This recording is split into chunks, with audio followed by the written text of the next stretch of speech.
नमस्कार साथियों। Delhi India current affair के सेशन में आपका स्वागत है। आज का सेशन रहेगा साथियों 10 अगस्त 2024 इंडिया करंट अफेयर्स का।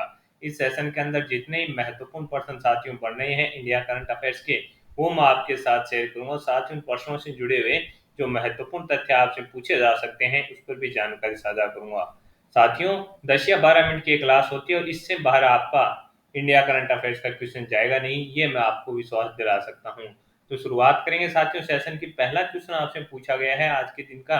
15 अगस्त को इसरो E0S8 सैटेलाइट है जो लॉन्च करेगा, इसको किस रॉकेट से लॉन्च किया जाएगा? तो अपने आप में मोस्ट इंपोर्टेंट क्वेश्चन रहेगा और आगामी प्रतियोगिता परीक्षा में साथियों ये क्वेश्चन आपसे पूछा जाएगा। आपको याद दिला दूं मैं, इसरो, डीआरडीओ, राष्ट्रपति हो गए भारत के और प्रधानमंत्री हो गए, इससे संबंधित अगर कोई भी करंट अफेयर्स का क्वेश्चन बनता है तो वो अपने आप में क्या होता है, इम्पोर्टेंट होता है, मोस्ट इम्पोर्टेंट वो क्वेश्चन रहता है। आपसे पूछा गया है कि हाल ही के अंदर 15 अगस्त को है जो इसरो साथियों E0S8 सैटेलाइट लॉन्च करेगा, इसको किस रॉकेट से? तो SSLV-D3 रॉकेट से लॉन्च किया जाएगा। भारतीय अंतरिक्ष अनुसंधान संगठन 15 अगस्त यानी स्वतंत्रता दिवस के दिन अपना नया सैटेलाइट लॉन्च करेगा श्री हरिकोटा से। SSLV-D3 रॉकेट से है जो साथियों इस सैटेलाइट को लॉन्च किया जाएगा। EOS-08 एक रिमोट सेंसिंग माइक्रो सैटेलाइट है जिसका द्रव्यमान लगभग 175.5 किलोग्राम है। इसे 475 किलोमीटर की ऊंचाई पर सर्कुलर लो ऑर्बिट LEO में स्थापित किया जाएगा और इसका जो साथियों जो टाइम रहेगा वो 1 वर्ष का इसका सैटेलाइट का रहेगा। और इसका अगर आपसे पूछा जाएगा तो क्वेश्चन जो पूछा जाएगा वो रहेगा कि इसका उद्देश्य क्या है? तो इसका उद्देश्य साथियों जो भी प्रकृति से संबंधित जो महत्वपूर्ण जानकारी होती है, जैसे बाढ़ की होगी, उसकी जानकारी है जो देना है, जो इसकी महत्वपूर्ण उद्देश्य रहेगा। और कब लॉन्च किया जाएगा? तो 15 अगस्त को है जो साथियों इसको लॉन्च किया जाएगा। इंपॉर्टेंट इसको मान के चलिएगा आप। आगे बात करेंगे साथियों, जो आपसे पूछा जाएगा वो कौन से रॉकेट्स हैं जो इसको लॉन्च किया, ये क्वेश्चन आपसे पूछा जाएगा। अगला क्वेश्चन आपसे पूछा है कि महिलाओं के खिलाफ होने वाले साइबर अपराधों से निपटने के लिए, महिलाओं के खिलाफ होने वाले साइबर अपराधों से निपटने के लिए राष्ट्रीय महिला आयोग ने है जो साथियों किसकी शुरुआत की है? ये क्वेश्चन भी इंपॉर्टेंट रहेगा। साइबर अपराध से निपटने के लिए महिला राष्ट्रीय महिला आयोग ने है जो साथियों किसकी शुरुआत की है? तो आपका आंसर हो जाएगा डिजिटल शक्ति। ये क्वेश्चन इंपॉर्टेंट रहेगा और आपसे साथियों डिजिटल शक्ति जो केंद्र है उसकी शुरुआत है जो की गई है, अपने आप में इंपॉर्टेंट रहने वाला क्वेश्चन है। आंसर हो जाएगा साथियों किसकी? डिजिटल शक्ति केंद्र की शुरुआत है जो की गई है। राष्ट्रीय महिला आयोग ने 6 अगस्त को डिजिटल शक्ति केंद्र की शुरुआत की। इससे महिलाओं के खिलाफ साइबर अपराधों से निपटने के लिए शुरू किया गया है। यह साइबर पीस फाउंडेशन के सहयोग से राष्ट्रीय महिला आयोग परिसर में बनाया गया है। ये आपसे पूछे भी किसके सहयोग से इसको बनाया गया है? तो आंसर हो जाएगा साइबर पीस फाउंडेशन के सहयोग से है जो साथियों इसको बनाया गया है। तो अपने आप में इंपॉर्टेंट रहेगा और आपसे सीधा का सीधा पूछा जाएगा, इंपॉर्टेंट रहेगा ये क्वेश्चन साथियों। डिजिटल शक्ति केंद्र की शुरुआत है जो की गई है। अगला क्वेश्चन साथियों आपसे पूछा है कि साल 2023 में सर्वश्रेष्ठ पर्यटन गांव के रूप में कितने गांवों को मान्यता मिली है? तो आंसर हो जाएगा साथियों 35 गांवों को मान्यता मिली है।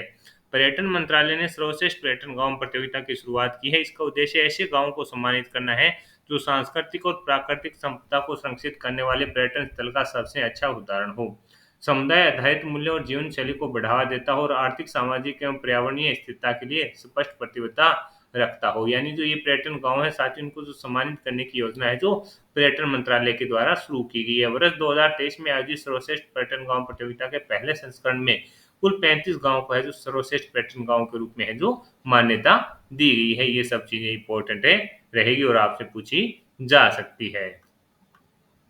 अगला क्वेश्चन आपसे पूछा है प्रधानमंत्री कार्यालय में अतिरिक्त सचिव किसे नियुक्त किया गया? तो आंसर हो जाएगा अमित सिंह नेगी को है जो साथियों नियुक्त किया गया है। भारत सरकार द्वारा नौकरशाही में महत्वपूर्ण फेरबदल करते हुए उत्तराखंड केंद्र के वरिष्ठ IAS अधिकारी अमित सिंह नेगी को प्रधानमंत्री कार्यालय में अतिरिक्त सचिव नियुक्त किया गया है। इस प्रकार का क्वेश्चन साथियों कई बार है जो पूछ लिया जाता है, अपने आप में ये इंपॉर्टेंट रहेगा और आपसे पूछा जा सकता है कि अतिरिक्त सचिव प्रधानमंत्री कार्यालय में किसे नियुक्त किया गया है? तो आंसर हो जाएगा साथियों किसे नियुक्त किया गया है?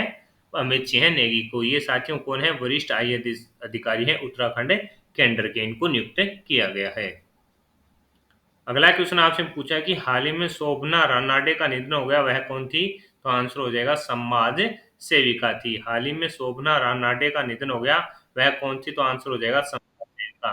प्रसिद्ध गांधीवादी और पद्म भूषण से सम्मानित रानाडे ने वंचितों अपना जीवन वंचितों, विशेषकर महिला और बच्चों के उत्थान के लिए समर्पित कर दिया और भारत की सामाजिक परिदृश्य पर अपनी अमिट छाप छोड़ दी, और इन्हें 2011 के अंदर है जो साथियों पद्म भूषण से सम्मानित किया गया था। कि हाल ही में शोभना रनाडे का निधन हो गया, वो कौन थी? समाज सेविका और गांधीवादी थी साथियों। उनको 2011 के अंदर है जो पद्म भूषण से भी सम्मानित किया जा चुका है, ये आपको याद है रखना है। अगला क्वेश्चन जो आपसे पूछा जाने वाला है आगामी प्रतियोगिता परीक्षा में, कि हाल ही में नीरज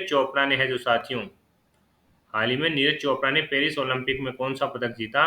तो रजत जीता। नीरज चोपड़ा ने पेरिस ओलंपिक में 89.45 मीटर भाला फेंक कर रजत पदक जीता। वहीं पाकिस्तान के अरशद नदीम ने 92.97 मीटर भाला फेंक कर पेरिस ओलंपिक 2024 में स्वर्ण पदक है जो अपने नाम किया है। और नीरज चोपड़ा साथियों ओलंपिक के अंदर स्वर्ण व रजत पदक जीतने वाले पहले भारतीय खिलाड़ी हैं जो बन गए हैं भाला फेंक में। ये भी इम्पोर्टेंट रहेगा, आपसे पूछा जा सकता है। इनका स्कोर है 89.45 मीटर, और ये साथियों जो पाकिस्तान के हैं अरसद नदीम, इन्होंने है जो साथियों क्या बना दिया है? वर्ल्ड रिकॉर्ड बना दिया है। अगला क्वेश्चन साथियों फिर ओलंपिक का रहेगा। भारतीय हॉकी टीम ने पेरिस ओलंपिक 2024 में कौन सा कांस्य पदक जीता है? भारतीय हॉकी टीम ने स्पेन को 2-1 से हराकर कांस्य पदक अपने नाम कर लिया है साथियों। किसको हराया है? स्पेन को 2-1 से हराकर है जो साथियों कांस्य पदक अपने नाम है जो कर लिया है। भारतीय गोलकीपर पी.आर. श्रीजेश ने हॉकी से इसके साथ ही साथियों संन्यास की घोषणा की है। ये इनका आखिरी मैच था। पी.आर. श्रीजेश का जो भारतीय गोलकीपर है, उन्होंने साथियों बहुत ही शानदार प्रदर्शन है जो इसे टूर्नामेंट के अंदर किया था। तो काफी इंपॉर्टेंट ये क्वेश्चन रहेगा कि भारतीय हॉकी टीम ने पेरिस ओलंपिक 2024 में कौन सा पदक जीता? तो आंसर हो जाएगा कांस्य पदक है जो अपने नाम किया है। इंपॉर्टेंट ये रहेगा और सीधा का सीधा आपसे पूछा जाएगा।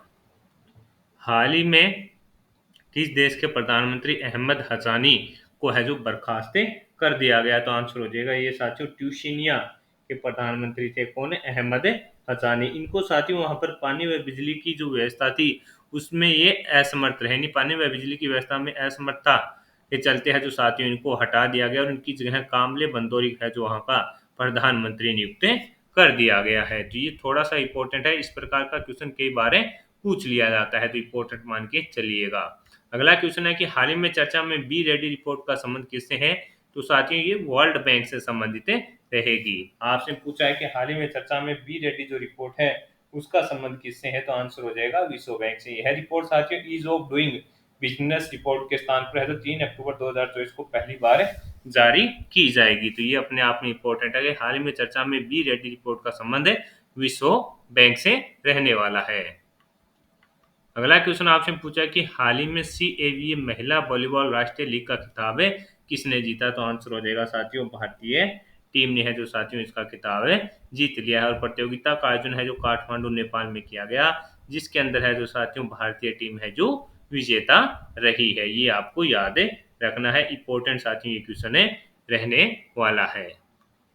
इसके अलावा साथियों पश्चिम बंगाल के पूर्व मुख्यमंत्री और वरिष्ठ CPIM नेता बुद्धदेव भट्टाचार्य का 8 अगस्त को कोलकाता के पार्क एवेन्यू स्थित उनके आवास पर है जो निधन हो गया। तो इम्पोर्टेंट रहेगा कि हाल ही के अंदर किस राज्य के पूर्व मुख्यमंत्री बुद्धदेव भट्टाचार्य जी का निधन हो गया? तो आपका आंसर होना चाहिए पश्चिम बंगाल के पूर्व मुख्यमंत्री थे और इनका हाल ही के अंदर है जो साथियों निधन हो गया है। तो ये चर्चा में है, तो आपसे क्वेश्चन पूछा जा सकता है। इसके अलावा साथियों जम्मू कश्मीर में पुंछ जिले की लोरेन घाटी में श्री बाबा गुड्डा अमरनाथ की 10 दिवसीय तीर्थ यात्रा 8 अगस्त से शुरू हुई और इसी महीने की 19 तारीख को सावन पूर्णिमा और रक्षाबंधन के साथ ये समाप्त हो जाएगी। तो इम्पोर्टेंट रह सकता है कि हाल ही के अंदर बाबा बुड्ढा अमरनाथ की 10 दिवसीय तीर्थ यात्रा कहाँ शुरू हुई? तो आंसर आपका क्या रहेगा? जम्मू कश्मीर में हुई है 10 दिवसीय यात्रा और 19 तारीख को साथियों सावन पूर्णिमा और रक्षाबंधन के साथ ये समाप्त हो जाएगी। तो ये क्वेश्चन इंपॉर्टेंट रह सकता है। आज के सेशन के अंदर साथियों जितने महत्वपूर्ण पर्सन इंडिया करंट अफेयर्स के बन रहे थे वो मैंने आपके साथ शेयर कर दिए हैं। मेरा प्रयास रहा साथियों कि कम समय में बेहतर से बेहतर कंटेंट आपको दिया जाए जिससे आपका समय बचे और इससे बाहर साथियों आपका करंट अफेयर्स का क्वेश्चन जाएगा नहीं। प्रयास ये रहता है साथियों कि जो चीज़ें जहाँ से करंट अफेयर्स के क्वेश्चन बने वो चीजें ही आपके साथ शेयर की जाए, जिससे आप स्मार्ट स्टडी कर सकें। यानी साथियों, इसी कंटेंट को मैं अगर 40 मिनट का कर दूं, 45 मिनट का कर दूं, तो इस चीज का आपको कोई फायदा नहीं होने वाला है, क्योंकि साथियों करंट अफेयर्स 10 या 12 मिनट का होगा, और इससे बाहर साथियों आपका इंडिया करंट अफेयर्स का क्वेश्चन लगभग जाएगा नहीं। यानी अपने 90% साथियों को है जो 10 मिनट वाली इस क्लास से कर लेंगे। ये आपको साथियों थोड़ा विश्वास दिखाना होगा और सेशन को शेयर करना होगा। इन्फ्यूजन नोट्स के ऐप को डाउनलोड कीजिए, वहां पर जो इन्फ्यूजन नोट्स की एक्सपर्ट टीम के द्वारा जो हैंड रिटन नोट्स तैयार किए गए हैं, उनकी सुविधा आपको है जो साथियों ई नोट्स के अंदर मिल रही है। तो मेरे द्वारा किया जा रहा यह प्रयास आपको पसंद आ रहा है तो इस सेशन को लाइक व शेयर जरूर कीजिएगा। कम समय में क्वालिटी कंटेंट के लिए जुड़े रहिए इन्फ्यूजन नोट्स के। और वहां पर साथियों आपको इस ऐप के अंदर है तो डेली करंट अफेयर्स की क्यूज वगैरह भी आपको न्यूज़लेटर मिल रहेगी। इसके अलावा बिहार, यूपी, मध्य प्रदेश और हरियाणा का करंट अफेयर्स है जो आपको ऐप के अंदर है जो साथियों डेली पीडीएफ के रूप में टीम के द्वारा प्रोवाइड करवाया जाएगा। तो यह सेशन आपको पसंद आ रहा है तो इसको लाइक व शेयर जरूर कीजिएगा। जुड़े रहिए इन्फ्यूजन नोट्स हैं और कोई सुझाव देना चाहते हैं तो साथियों जरूर अपनी राय है जो कमेंट बॉक्स के अंदर है दे पाएंगे। सेशन को लाइक व शेयर जरूर कीजिएगा। जुड़े रहिएगा इन्फ्यूजन नोट्स से। धन्यवाद साथियों।